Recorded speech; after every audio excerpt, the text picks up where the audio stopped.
lovely day!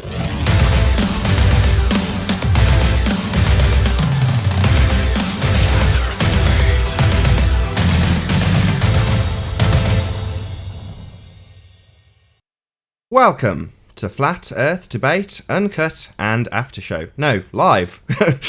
Welcome to Flat Earth Debate Live. I'm your host, Nathan Oakley, and if you're new to this channel, or you've not done so already, then be sure to subscribe and hit the bell notification icon to keep up to date with the Flat Earth Debate. If you'd like to support this channel, there is a super chat that runs alongside each of these shows while they're live. There's also a PayPal, Patreon, and crypto link in the info box below the video. Now, we are joined by Spurs Chemo, Paul, Mac, Lorenzo, Flat and Earth, Chocolate Sane, and Arwin. Good to have you all. Hello. Hello. Hello. Hey, Mark, how you doing? Also joined by Mark Doxy. Yo. Oh, terrible fight there. Mark. Great start to the live show. How you doing, Mark? Yeah. Do you want to pop yourself on mute, Mark? Thank you very much. How are you all doing? Let's try that again. Good to have you all. Not too bad. Not too bad. Good. Doing pretty good. Okay, so Nathan, can I ask you something? Sure, this has possibly been the worst start to a live show ever, but go ahead. Oh, does everyone want to say hello? They can say their hellos first. No, just let's move past it. Just definitely. Go ahead, Spurs, please. All right. So, so Mark Sargent, he had the clues. What are you doing? He had the flat Earth clues, and in those clues were the rockets, hitting the dome, or they were hitting something. They were firing rockets up, and up, and they were trying to, what I thought he was saying, trying to breach the dome. Now, you kind of say there is no dome, or you don't know if there's a dome. I don't know. I don't know how you view, because again, the argument is a gas pressure without a container, so we have to be contained. I know we haven't seen the dome, but knowing what we know about the clues, Mark Sargent's clues, and gas pressures, where's the disagreement in the dome? What's your question? The dome. You say there's no dome, or you?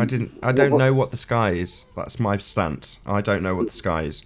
The assertion that the sky is a vacuum is a violation of the second law of thermodynamics. Therefore, it's not a vacuum. Outer space is fake. Does that automatically mean I have a bullshit just so story to replace that story? No. No, but the clues. Remember Mark Sargent's clues showed that they were firing rockets. Yeah, you're talking about fishbowl. Where's fishbowl narrative come from? Has it come from the people that lied to us about the sphere by any chance? Not necessarily. No, those guys. They're different guys, are they? That's interesting. Different guys. What? Different guys. This project fishbowl. That's from different guys, not the guys who lied to us. These are the good guys, right? No. That's what I'm saying. Not necessarily. I think they were trying to find out what the liars were telling us. See? So they were trying to explore. Who are they again? These are good guys, you say? No, there are no good guys in this. I'm just saying, okay, that's fine. I'm not trying to make an argument over it. I was just saying, knowing what we know, especially, with the clues, Operation Fishbowl, and gas pressures and container, we have to be contained by something, I would have thought. I don't know. I just wanted your thoughts on it. That was all. Good morning, Nathan. Can you check my volume? Because I don't think you know I'm on. I didn't realise you were on 10th man, sorry. You've got a black icon. Not just yours. Paul's, Lorenzo, Flat Earth Chocolates, Arwin, Matt, on the dome. Is there a dome? Because I know it's a lot of flat earthers moving away from this idea. I'm just wondering why. Because it's just an idea. Away from it because I've never seen it. It depends on. Yeah, Lorenzo. But here's a question. Your Bible tells you that it's there.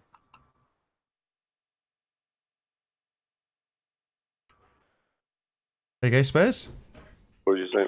So are you? I didn't hear So it. are you saying that your Bible is lying? Lorenzo was trying to say something. Yeah, Lorenzo said your Bible says it's there, Spurs. The Bible. So for me, I would.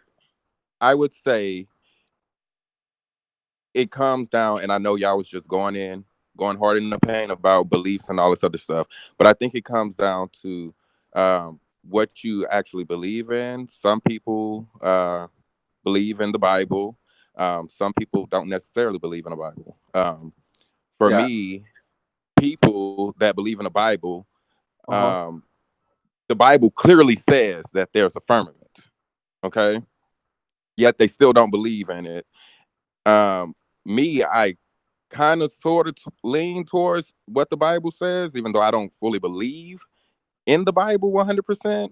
But there is a necessary antecedent for gas pressure, and there must be something containing us. So if there's something containing us, that means that whatever it is, I don't know exactly what it is, but it's above us, and that's just that, So I would have to go with what the Bible says, that it's the firmament, Right. Can I make a comment real quick? Yeah. If I say scientifically I know what the sky is, I can say that's flat. I have no idea. I can infer things like Nathan is saying, but water itself, that's what a bubble in water is basically gas pressure inside of a container. The container is the water itself. So I know we could get into that a little bit deeper and unpack that. So I don't know what it is, but from a biblical standpoint, if I look at the scripture, there is some kind of physical barrier up there. So okay. I'll leave it at that. I want to hear what Arwin thinks. Hey, Arwin, what do you think? Because again, you're a flat earther and you understand gas pressures. You saw Mark Sargent's clues. You know about the the fishbowl operation. So is there a dome or is there no dome? Hard to tell. From the start on, I've pretty much conceptualized that Flat Earth is a divided operation from both inside the intelligence community and outside it, and it's just so difficult to really deal with the real thing that the disk has probably been early on designed as another format and how to deal with a worldwide deception. And they're just moving it to make the transition more easy. I think that was the original plan, and of course everyone just is going their own way, so it's on the long run less relevant. I think that was originally the idea behind it. And is there a dome? Personally, I don't think so. I do think there is a container, however. That doesn't make any sense. The nature of that container seems to be... You're saying it's a container, but no dome. What do you mean? A lid, a roof? It doesn't matter how you describe it. A Van Allen bout. There's a covering, right? A place where rockets cannot, go past, right? Spurs, what's your conclusion about it? Maybe. Spurs, what's your conclusion about it? Hold on, I just want to hear Arwin. I go all directions. There's many ways to conceptualize what the nature of the container is. Let's just say it like that, because there has to be one. But it could be a dome that's maybe much bigger than we anticipated or whatever. Or, in my opinion, it's much more likely to be a flat top in some way. And whether that's resting onto physical pillars or it's like a turned upside down aquarium cage, that could be a thing. Or there is a looping element to it and there is a top simply sitting there. And that top could be many things. That top could be the bottom of our Earth realm. That top could be a specific type of barrier after which matter simply cannot exist anymore. So literally like the end of the Matrix type of idea, where there's just a barrier, you can't push through it. My God, somebody shoot me in the face. Hold on, hey, look, we're talking about presuppositional possibilities and everything. Don't be such a... No, but I feel, how can we as flat earthers say a container and not speculate on what that container is? We know the bottom. We know what the bottom layer of that container is made of. But Spurs, we could speculate all day. At the end of the day, it's just speculation. Right. We don't know anything from it. The thing is as well, the container could be massively high, much higher than we anticipate right now. And we would simply never be able to reach it. It all depends on how far the gradient will go and how far it widens. What we can extrapolate from that, how far can we potentially even reach to check out the pressures? There's so much more left to be explored. Hey, Nathan, can you hear me well? Yes, I can hear you at least. Yeah, I brought this up. Excuse me. I brought this up yesterday. It's interesting that the rockets do not go straight up, as we see from all the NASA and other launches. They go up and then they go horizontal until they disappear. And the narrative from a certain side is that they're being dumped in the ocean. Then we've got what we believe, which is you can't have gas pressure without a container. So, not saying it proves anything, but why are they going sideways and not all the way up, like they said, into so-called space? So that's just one thing to think about right there. And then I brought up the rainbow shape. Okay, before you go on to the rainbow, right, number one, the necessary antecedent for gas pressure, that's not a belief. That's definitely the antecedent required to have gas pressure. So I don't believe in the needing to be that antecedent. It's an antecedent. So that's the first thing. The second thing. I'm not arguing that at all. Sure. Just second thing. So with regards to the rockets, so would these by any chance be the same rockets that Spurs has just claimed prove a dome? Were they launched by the same good guys? I didn't try to make that connection. Using all the available. Are we talking government-funded rocketry and what it does and doesn't prove? In this case, presumably, doesn't prove space, they go sideways. In Spurs' case, does prove dome, they've hit it, right? I understand what you're saying, and I'm with you on it. What I'm saying is, if there's a crime, you get all the evidence and you lay it on the table and you look at all the evidence. That's all I'm doing. I'm not saying it means anything yet. We're just looking at things. Okay. Sure. It's So Stockholm. I just see it. You're going to take offence to this, 10th man. I just see it as Stockholm syndrome. That's all I see this as. So this person has been, let's call him a person, the entity that is NASA, if you like, just so it's a specific individual body. That individual has lied to you. There is no doubt about it. From that point on, sever all ties with that lying sack of garbage and never go back. Whereas looking at what they do in retrospect for truth or lies is fruitless, in my opinion. You have no idea how much I'm just resonating with you here. I'm totally that way. However, when I see video of astronauts on cables on the ISS, I am using their own video feed to show that they're still lying. Yeah, I get that. A hostile witness. Yeah, that's all I'm saying. I'm just saying they are lying. I don't trust them at all. And they still are lying, and we're catching them. So why can't I point out more lies from them? I'm not saying you can't, but for some people who I see... that's where I was going. That's all. Sure. And in isolation, it's fine. The reason I'm using you is this example, and it's a bit unfair on you, but it's because there's a lot of people out there that will eternally debunk NASA.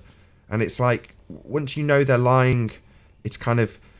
My opinion is to turn your back on a liar and just never engage with them again. So it's kind of... But when they turn around and I got to tell you what happened last night at the party. But when they turn around and lie to your best friend, how do you inform your best friend that he's been lied to? That's a tough question, because in most instances, if you answer them, So anyway, let me segue to the party last night. We had a party, and I'm sitting down. It was actually a celebration of a life of a friend of mine. His father passed away, and the whole day was spent in remembrance. And so not just the intimate families together, and someone looked at me and said, "Oh, are you the guy that believes the Earth is flat?" I just looked at and I said, "No, I know the Earth is flat." And that, the way I said it, and the way the eyes changed, the pupils of the eyes changed to the person I was talking to, allowed me to segue into things that we discuss on this channel, like this water curve, all the different, things that we share with people. Can you have gas pressure without a container? And I said, do you know quantum physics? Do you know this? And all of a sudden they're saying, whoa, where are you getting all this stuff? You seem learned and you seem to know how to defend your position. I mean, without saying it though, because it was just bang, bang, bang, bang, bang, but very nicely from me on them, because you could easily overwhelm someone with all the stuff that we have learned following this channel and other channels. And so the final result of the talk was this: you bring up interesting points. I'm going to look into this. I've never seen it this way. And this is what the effect we're having on people. It's wonderful. I Yes, don't it is. disagree. It's my attitude towards it is different, because just before coming to Flat Earth, the subject I was looking into was psychopathy, and the general consensus amongst people who were covering the subject was, once you figured out that you're dealing with a psychopath, or in this instance a psychopathic entity, then you have no contact ever again with that. So for me, it's like, yeah, okay, initially I did a couple of videos on NASA, and once I'd proved it to myself, I was like, right, I don't want to engage with that anymore. I don't subscribe to Science at NASA on YouTube anymore. I don't watch the Discovery Channel anymore. I don't engage with that psychopath anymore, because all they're going to do is lie to me. But that psychopath is lying to my friends and family, and I need to warn them. Okay, well, same principle applies in psychopathy. So there's a certain aspect of psychopathy that's detailed called triangulation. And the idea is as follows. Your best friend is friends with your ex-wife, who is a psychopath. Now, that psychopath has a means of getting to you by virtue of triangulation. They poison the well of your best friend whilst talking about you, and you're in contact with your best friend. She plugs him for information about you, and he tells her, and so on and so forth. It means that there is a contact point. So given that that was what I was researching prior to Flat Earth, it seemed logical to cut all ties whatsoever in the same vein. Now you're saying, well, because they're poisoning my friend, what I was going to say earlier was that's a very difficult choice to make, because as you well know, will you be thanked for this information, learned one, or will you be potentially ridiculed and lose that friend? It's worth the risk because you care and love your friends. I would agree, and I've not lost any friends over this, so I'm very, very lucky. But others haven't. I've heard the stories. Yes, but I'd rather lose a friend when I'm fighting for their independence and freedom than to know that I'm holding back and lying and watching them be enslaved. I agree. I'm playing devil's advocate because I take your stance. I tell them immediately. In fact, I get a kick out of it in some instances. No, this was a good back and forth. This was good. I like it. Yeah, 10th man, I'm with you on that. I don't care. I'll tell them I don't care I mean, about I've got crazy looks. people. Yeah, go ahead. No, I'm sorry. I'll say it after you're done. You were reading books? No, I was just gonna say I don't care. Like at this point, like people. Hello? Obviously, people can believe what they want to believe. That's allowed, But having the conversation is great, and giving people, new information, because a lot of people haven't thought about this stuff. And I've gotten looks from people where they're like, "Wow," like, obviously I've gotten the looks of, "Oh, that's just crazy," But Well, you're right. You're right. I have people who won't talk to me at events because they know they don't want to broach the subject. When I first brought it up, and again, in a not a demanding way, just saying, "Hey, have you ever thought of this?" And then all of a sudden, the resistance, the cognitive dissonance, and then next thing I know, we can be at a place or on a conversation and they avoid it. You can tell they're avoiding it because they don't really want to broach it. So you respect that. You don't go there if they don't want to go there because you can be talking to an unbeliever even though he's your friend. It's just it's just gonna be a brick wall. So what's interesting is that people who've known me for all the years who have commented on attributes that always seem to have made, like you're really this, you're really that, all of a sudden forgot all that because of this one subject. Because of this one subject. Now, this reminds me. Exactly. Yes. This reminds me of that.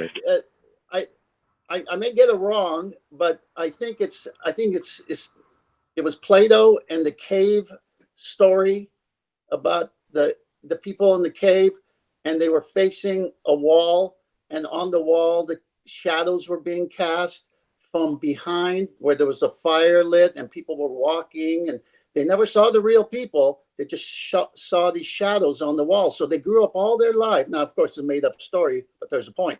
And so they associated language and objects to these shadows. So their reality, as far as they knew, were that these shadows on the wall was it. Well, then one day, one of these individuals was let loose to go back and see that there was a fire and there was, humanity and all kinds of artifacts, all this kind of stuff. And then he wanted to go back and tell the other 9 who were in the cave who just believed this reality of shadows rather than the true reality, which is, hey, these objects are casting the shadows. The shadows are nothing. The objects is the substance. So the story ends like this. He goes back and he wants to say, hey, guys, guess what I found out? These shadows aren't this, they're this, they're this. And the whole story says if they could, they would kill him for changing their reality. Where did you hear that? I've heard the story before. Just an allegory. Yeah, it's an allegory. I think Plato did it. Allegory of the cave, if you want to search it on Google. It's so reminiscent of what happens here, though. Talking about Slick Willie?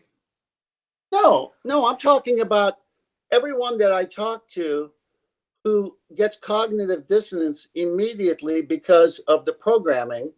And I just have to wonder why it didn't happen to me. When I first saw it, it was like, wow. Were you a conspiracy theorist before this? Not really. Not really, but I'm so open to things because my base that I run off is all truth is from God and God is truth. So I'm after truth. I'm not worried about, changing who I am or what I believe about God because God's not going to lie to me. So truth leads to God. So I'm not afraid. What theology do you subscribe to?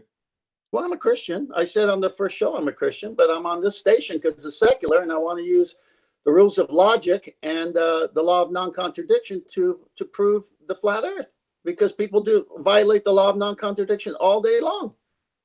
You can't prove the flat earth, though. I mean, even the people of this channel, Quantum Eraser and Nathan Oakley, say that you can't prove the shape of the earth. So you can't prove it. I'm not trying to. Not scientifically, no. No, when I say prove, like Arvin, thank you. We know that there's a scientific method, which is empirical. Okay, I'm not trying to do it that way because I can't manipulate the independent variable. I can't go into space and, vary Mars, let's say, or a star or whatever. I can't do it to the earth either. So I can't approach it that way. So I have to do it evidentiary. I have to do it through my senses and then have to compile all the evidence of how water behaves on a flat surface versus on a ball. And so then all of this will point to a flat, stationary, motionless earth. And then I go to the helium balloons. When they go up, the horizon rises to the middle of the camera, the eye level. It doesn't, though. I mean, it really doesn't. We've been saying this for years. Well, it does because I see it. So you have to tell me why it doesn't when I see it. It doesn't, though. I mean, if you go on a plane and you take a theodolite app, it's clearly not rising to eye level. No, I go on a plane and it rises to my eye level. Do you take any instruments or are you just using your eyes? My eyes are my instruments. Okay, well, that's your problem. Oh, my eyes are my problem? Yeah, using your eyes and thinking that they're the end all be all. Okay. Yeah. Okay, I get it. So then this gyro that Bob used on Globebusters, that didn't, it was the instrument that said the Earth was moving, right? Bob didn't use the gyro. It was Seventh-day True Seeker. And the fiber optic gyro does prove not only a sphere, but also spin. Yeah. Oh, that's Wait, interesting. so we can't use the eyes to judge eye level now?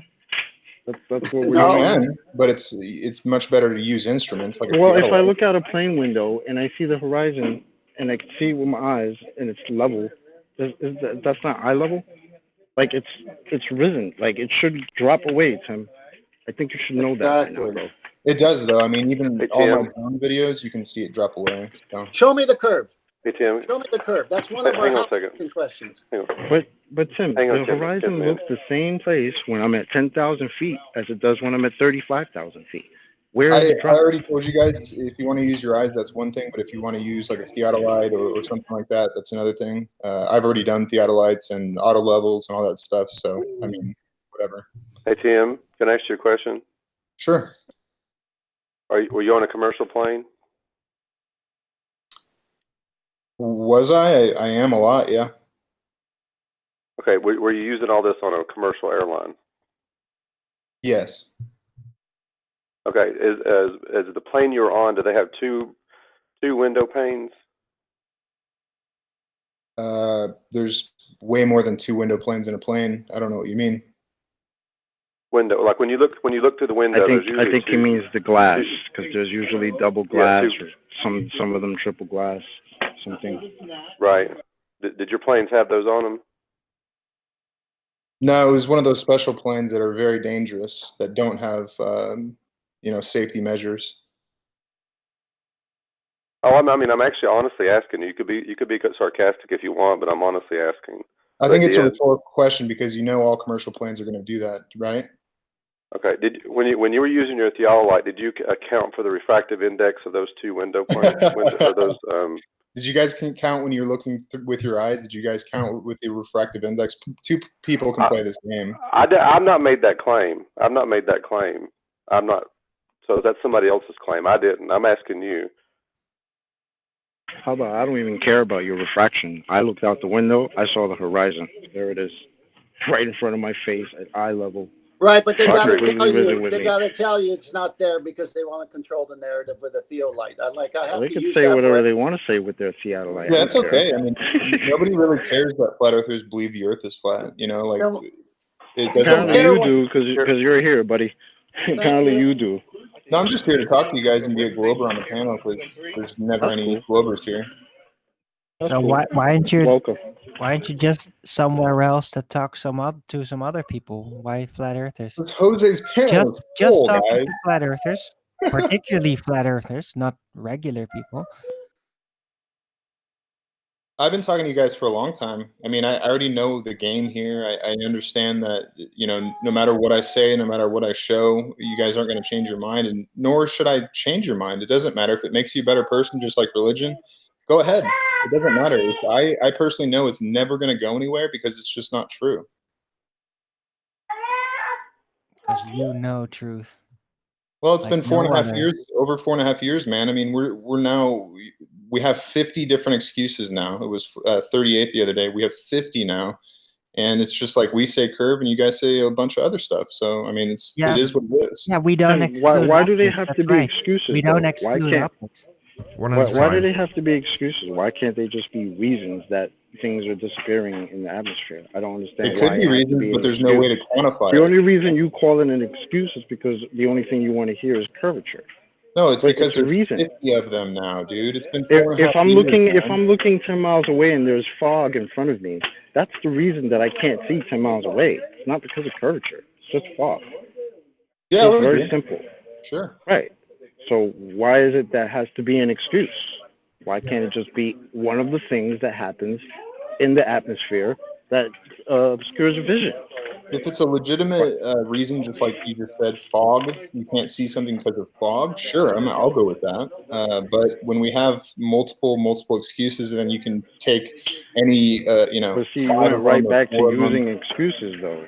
Why? I don't understand. Hold on a second, Chocolate. Where's fog in the curve calculator? Does fog ever get asserted as a reason why we can't see something? Or is it just Earth curve in the Earth curve calculator, Tim? Earth curve calculator is strictly geometric unless you're looking at the atmospheric part of it as well. Well, we're looking at it in a photograph. That would include atmospherics, would it not, Tim? Absolutely. So I'll ask again, why isn't it in the calculator then? Atmospherics are. Sorry, do you want to show me in the curve calculator where atmospherics are accounted for? You've been talking about it for, what, a year and a half now, the 76R? That's called terrestrial refraction. That's a number. That's not a weather condition. And? It's in the calculator. I'll say it again because you didn't hear me. That's not a weather condition. If you start, Nathan, that's I'll just hit end. Okay? Sorry, Tim, is this where you just talk all over me because I'm shitting on your argument, or are you going to let me repeat it? Oh, that's because I've taken a dump on his argument. The first hurdle he's failed. As soon as I pipe up, Tim gets absolutely obliterated. So, atmospheric conditions are absolutely not accounted for in the begging the question proof of nothing perspective hijacking curve calculator. Only an arbitrary 7/6R. That's called terrestrial refraction. Nothing to do with atmospheric conditions. It's a number and a begging the question R value. Bye, Tim.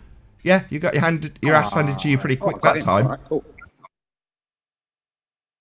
No atmospherics accounted for in their calculator. Just a number and a begging the question fallacy. 7/6 and the presumption of R. Not atmospheric conditions. No perspective either, Tim. We would have got to that if you hadn't run away so quickly, but clearly terrified of me. Good day, boys. I'm glad he went away so I can join. Hey, that was great, Nathan. You were so patient, waiting for your band of merry men to take him down, and finally you came in and gave him the strike, the blow. Yeah, these guys have only got one claim to make, Earth curve, and as soon as you get to the point that you point out, well, you've just conceded something else can obscure your view of something. Where is it in the calculator? It's not there. And there's a whole list, as Tim's pointed out. I've suggested Ranty and I put together a list of all the things ignored in the calculator when they assert only Earth curve obscures your view. Because that's the only thing that the calculator can ever assert. There's only one cause. So while Tim likes to give off a nice big list, what is it today? Circle of confusion, Rayleigh criterion, dirty air? Yeah, all of those things can cause things to be invisible, disappear, and they are all ignored. So we're going to start listing them off too, Tim. What else is it today that they're going to ignore and call Earth curvature? Yeah? You're going to call the diffraction limit curvature today, Tim? You're going to call the dirty air and fog curvature today, Tim? What else are you going to call Earth curvature? Is everything Earth curvature? Because it seems to me that fog is Earth curvature. The diffraction limit is Earth curvature. Perspective is Earth curvature. Everything that can cause things to disappear in the distance is Earth curve if you're a fundy who believes you live on a sphere because you've only got one thing to assert. Oh, that's disappeared because of Earth curve. There's only ever one cause. There is no site, only But that's why I was questioning his use of the word excuse, because why does it have to be an excuse? If I can't see something in front of me because of fog, that's the reason that I can't see it. It's not an excuse, but you want to use the word excuse to make it look like we're just making stuff up. When I can clearly turn on my television, watch the weatherman and tell me how I'm not going to be able to see anything with low visibility. Like, are you kidding? Yeah, Yeah, but out. did you see how easy? Did you hear how easy he gave up his natural senses, his beautiful brain, his two eyes for instruments? Of course. Yeah, but then when I asked him if it's just fog in front of me, he said, "Yeah, I'll accept that if it's fog." All right, so that's what we're saying. Where do you get the curvature from after that? That's the problem. Yeah, the calculator can only say one cause. It's only ever curvature in the Earth curve calculator. It doesn't matter if it's a foggy day. If you can't see something, it's Earth curve. It doesn't matter if something's too far to see it. It's Earth curve. It's a fantasy calculator. It can't perform viewing functions. So the only thing it basically does is presume how there should be curvature obstructing when you presuppose the Earth is a curved ball. Yeah. That's all it really does. And it doesn't actually tell you what you're going to be seeing. Well, it tells you that you'll be seeing the side of your own head mathematically and the target at equal distances. So there's no accounting for the thing getting smaller with distance. It's the same size if it's right in front of you and your own head that you can see the side of. And if it's a million miles away, it remains the same feet and inches value. In essence, if you want to know how the calculator for Earth curve swindles you, it's this. They use feet and inches for the target.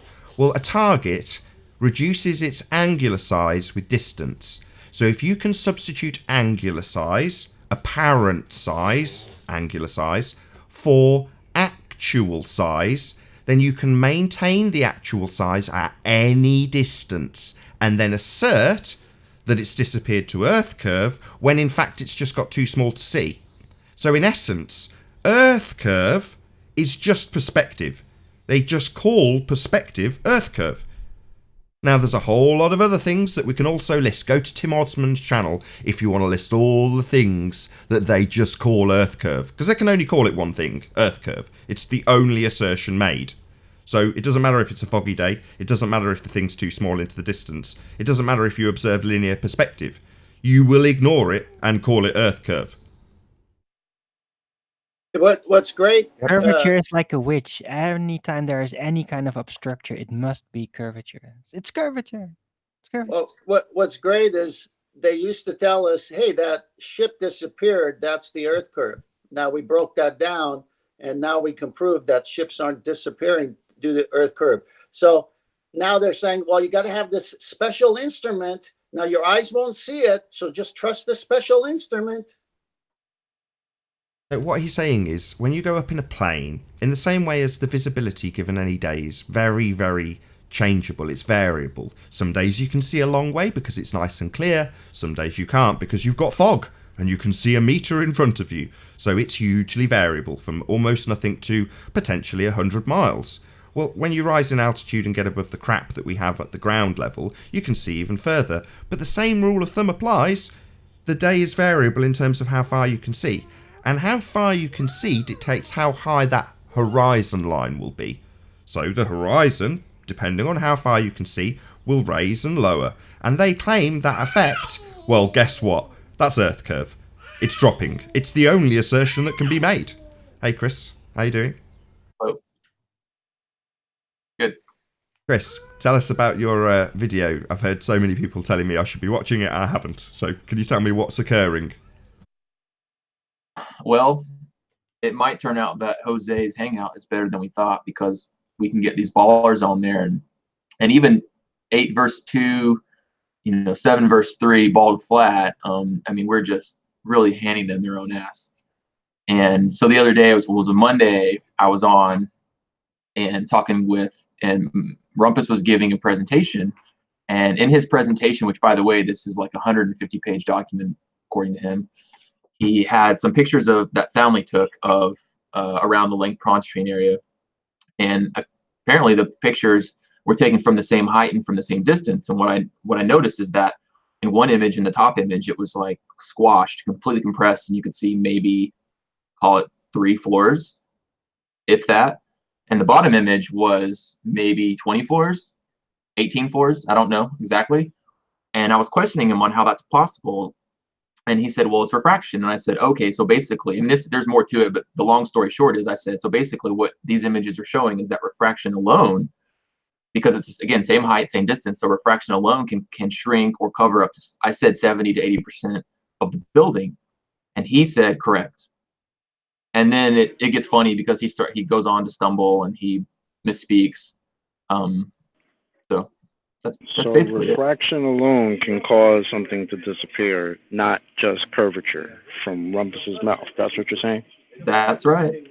Copy it's all on video, and I posted it, and the only response from the ballers I got was that I took him out of context, and I'm like, well, I just played his own voice from a recording, so I don't know how I took him out of context. Yeah, slowly but surely, I'm hoping that more and more people will recognise that the single assertion of Earth curve is totally insufficient at describing a photograph when there are multiple causes of things disappearing in the distance, namely perspective, the main thing they've hijacked.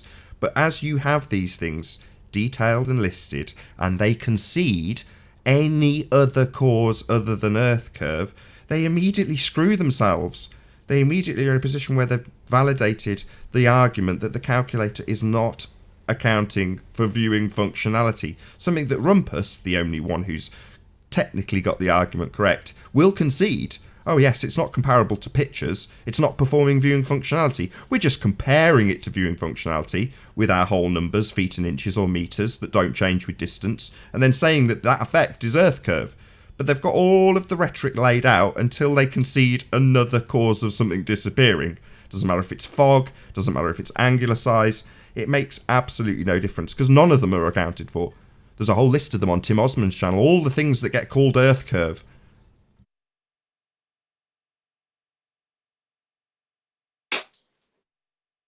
Isn't that them kind of playing themselves, like putting that list out there, like, ooh, this is some big joke. Oh, look at all the things that flat earthers came up with to explain why things disappear in the horizon. But yeah, what you're doing is giving everybody what, like, basically the cliff notes of what we're talking about, what we've been talking about. Yes, these are all the reasons things disappear. It's not just your Earth curve.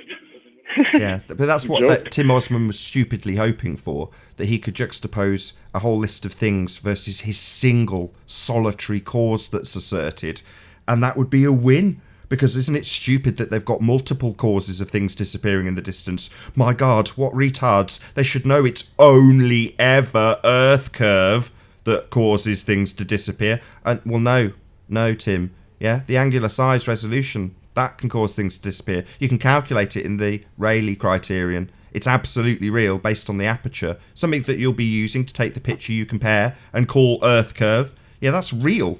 Not accounted for in your calculator, completely ignored, in fact hijacked and called Earth curve, because every one of those things on that list you've got, Tim, all of them get called Earth curve, don't they now? Doesn't matter what the excuse is, as you call it. Oh, your excuse today is the diffraction limit. No, my friend, you must assert the single solitary cause that I fundamentalistly believe in. Fundamentalistically? That's not a word.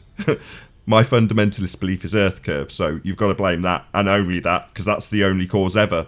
Things never get too small to see. You should see New York from England if you're on a flat plane.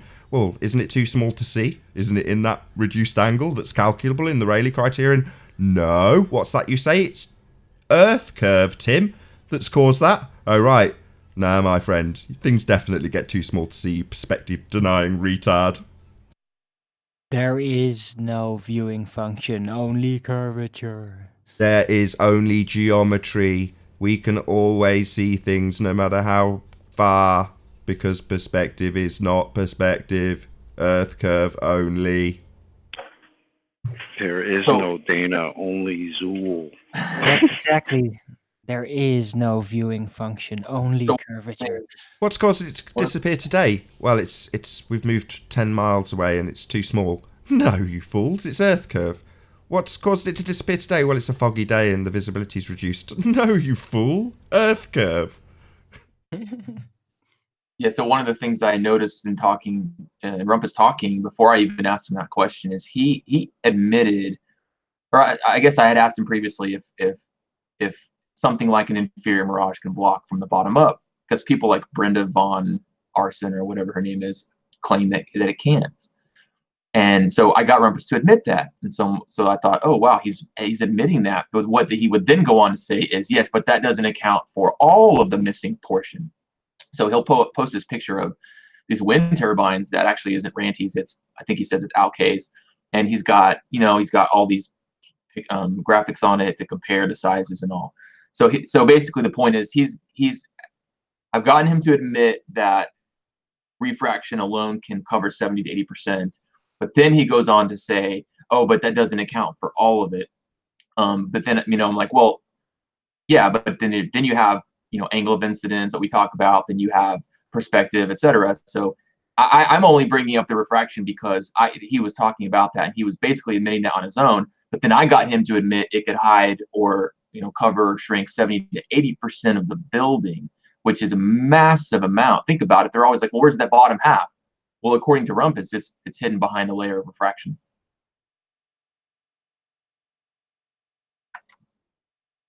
Looming? Oh, looming. Sorry. Sorry, you guys are going to have to go to the live stream to see what I'm about to talk about. So this has been shared with me by Ranty Flat Earth. Check out Ranty Flat Earth channel. He is ace. but he's basically explained pretty much what we're describing now.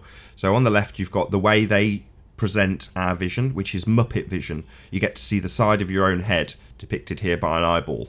And you're looking out at the distance of whatever at a target, which in their Muppet mathematics will absolutely be described in feet and inches or meters, because then it doesn't matter whether this distance here is 30 centimeters or 30 miles. In other words, it makes no difference to the feet and inches value of the target. It will always remain the same. So even if it's here, filling the entire frame of the camera, it's going to be given the same feet and inches value as if it's 50 million miles away and cannot be seen because it's too small. But ultimately speaking, we're in this grey area where we have the bottom of things disappearing. And as you look out in Muppet vision, this isn't how we see. We don't see the side of our own head. But when depicted this way, like the curve maths use, then we have a limited angle to the bottom section of something in the distance. It is in the most limited angle, calculable by the Rayleigh criterion. And beyond the diffraction limit, it cannot be seen. This is absolutely a cause of things disappearing in the distance. Angular resolution, described by Rumpus as f-stop, another cause not accounted for in the curve calculation. Apparently, according to Rumpus, f-stop values can make things disappear. The resolution can make things disappear. Well, yes, the angular resolution limit is calculable based on the aperture. The f-stop is a measure of aperture. And ultimately speaking, this diffraction limit would cause the bottom section of this building to be in that limited angle, where it is too small to see. And therefore, what is in the near foreground will still be resolvable, and you will see to approximately this point your horizon line where they claim the curve is, because you have a limited angle to the target. The Earth is obviously flat, but they would ignore all aspects of this angular relationship between you and the target and simply assert that the Earth has curved beneath you, and the only reason that this bottom section of this building is missing is because the Earth curve has obscured your view, depicted in side elevation. The Earth does not obscure your view.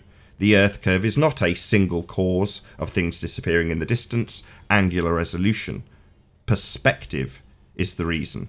And this is entirely hijacked by the curve maths, by removing you from your actual observation, putting you inside elevation, and most importantly, maintaining actual size.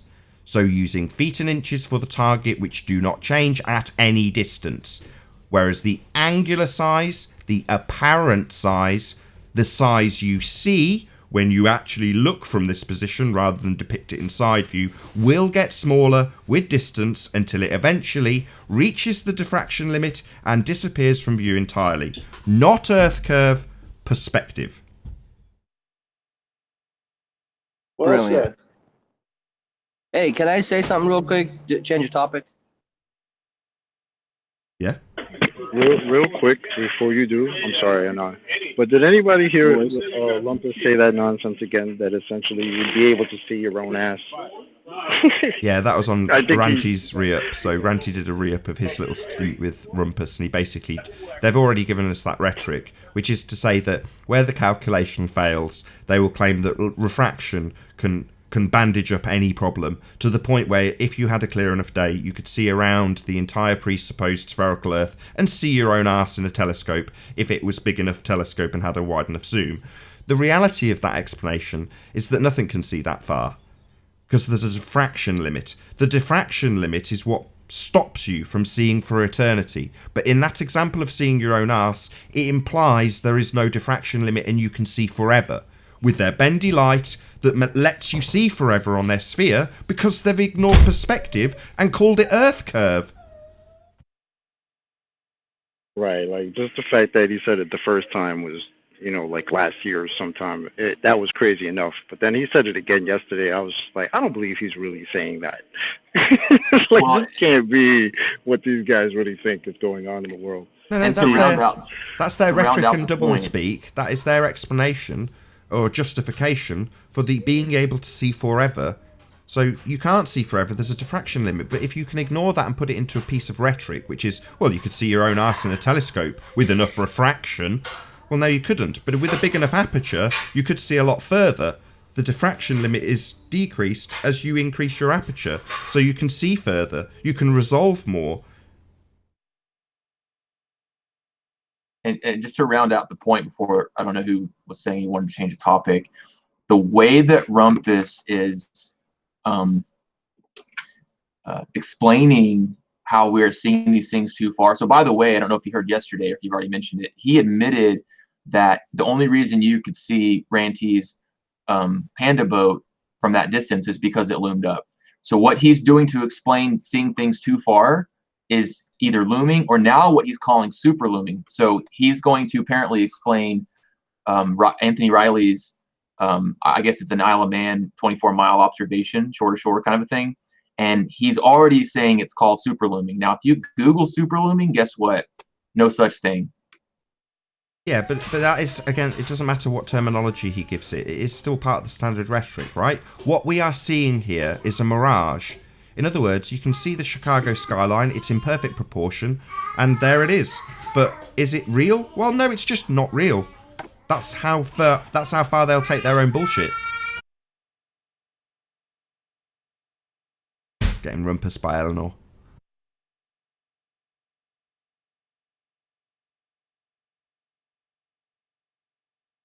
Feel your pain, Nathan. I feel your pain.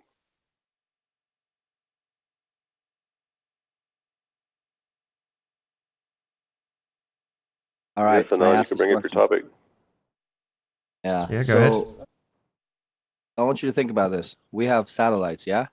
They say 8,000 of them. They do all kinds of things. Some of them are important, I guess, you know, like military use, whatnot.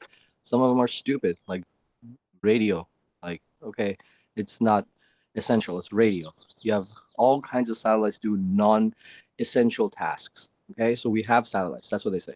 Yet, airplanes. I saw this, by the way, yesterday on Reddit. Airplanes, their black box is local on the machine and on the plane. And what does a black box do? It records voice and telemetry data of where the plane is, how far it is, what kind of movement it's having. All the stuff is recorded. So when it crashes, they go in and try to find this thing. But if they have satellites, why can't they just send this data to the quote unquote cloud?